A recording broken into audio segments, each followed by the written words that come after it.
Hello everyone, welcome to another video from Enlist Q. In our previous tutorials, we introduced you to the most important data structure in Q, lists. In this tutorial, we will be providing you with an introduction to another important data structure, dictionaries. This tutorial will also be split in two parts. Once you have understood how lists work, understanding dictionaries becomes a walk in a park, and that's because dictionaries are composed of lists. Simply put, a dictionary is simply a mapping between two lists, keys, and values. Dictionaries are available in other languages as well, such as Python. To create a dictionary, we can use bang or exclamation mark to link two lists of the same length. For example, here. In this example, we have a list of numbers 22, 23, and 25, and a list of symbols Joe, Jane, and Josh.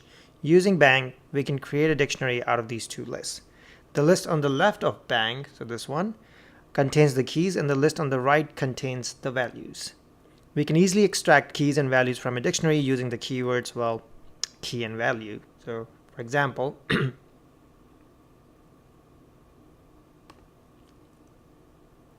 there you go. This gives you the keys, and this gives you the values.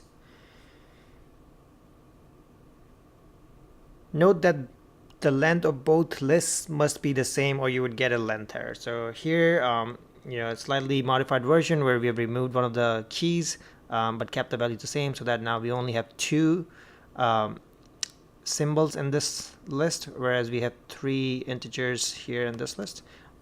If we try to create a dictionary with that, we'll get a length error. So keep that in mind. The two lists must be of the same length.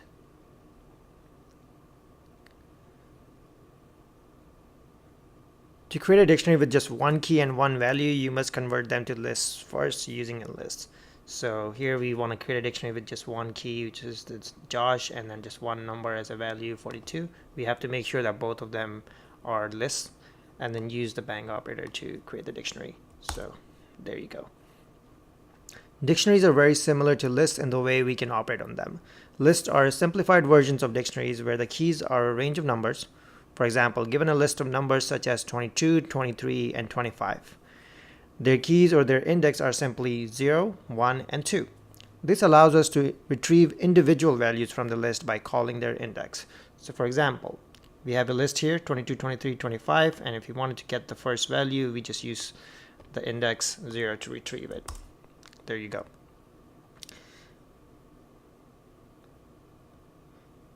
We can retrieve individual values as well as multiple values by providing a list of keys to our dictionary. So our previous dictionary was assigned to A.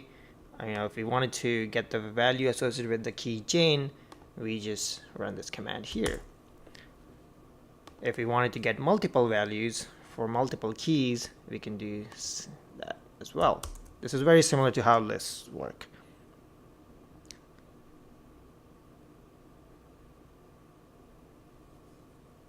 Additionally, just like lists, we can update the values as well using the assignment operator. There you go. As we see, the value associated with Joe was 22 before, and we are going to update that to 50. And if we call the dictionary again now, we can see that the value has been updated to 50. Just like with lists, you can do a reverse lookup using the operator ? With dictionaries, you can use reverse lookup to find a key that has a specific value. For example, if we wanted to find the key associated with the value 25, we would run this command. So here's our dictionary, then we use the ? operator, and then we specify the value that we're trying to look up, and it returns us the key that has that value associated with it, which is Josh. In many languages, dictionaries are only allowed to have unique keys. In Q dictionaries, we don't have such restriction, which can be quite confusing. For example, if you try to create a dictionary with duplicate keys, you'll have no issues. So here's an example. I'm going to create a new dictionary, assign it to variable B, where it's very similar to the previous one, but we have added another key, Joe, with a value 26. So this key is a duplicate of our first key, and let's have a look. See, we were able to create this without any issues. So now we have a duplicate key here, Joe.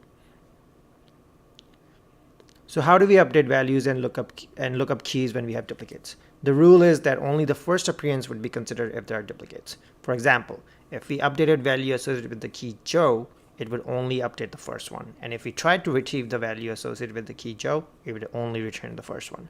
We can also insert keys and values in an existing dictionary by simply using the assign operator.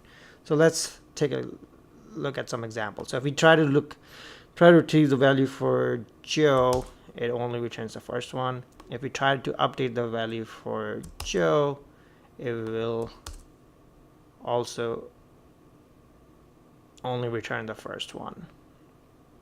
And you can see that if we look at the dictionary right now, it only updated the first one, right? So that's the second one is left intact. Now to insert a new key, so we don't have Jared here yet, we just mention the key here and then assign it a value. And as you can see, it now created a new key. To extract a portion of the dictionary, we can use the hash operator. So if we wanted to, we're looking at the dictionary B right now, so this dictionary, and if we wanted to only retrieve Joe and Josh, we can just specify those keys and use the hash operator. There you go. So we have a subset of our existing original dictionary. Note that because we have duplicates, we only got the first occurrence of Joe. So here, remember in our dictionary B, we had Joe twice. When we specified Joe, we only got the first one. You can do to remove keys as well. We can use this new operator called underscore. So it's very similar to what we just did, but instead of selecting a subset, we're now removing a subset. So it has removed Joe and Josh. Something weird just happened, and make sure you understand that this is an exception, that in this case it removed both occurrences of Joe, not just the first one. So that's something to be mindful of. You can do the same thing using the keyword cut, so you don't have to use the operator underscore. There you go.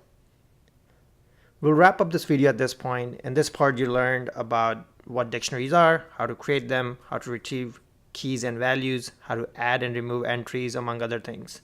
In the next part, we'll cover some more advanced topics, such as some usual functions that you can apply on dictionaries and how dictionaries can be used to create a very last important data structure in Q. Wait for it, tables. Alright, so I hope you enjoyed this video, and as always, feel free to leave comments and subscribe to our YouTube channel. You can also contact me at himanshu@enlistq.com.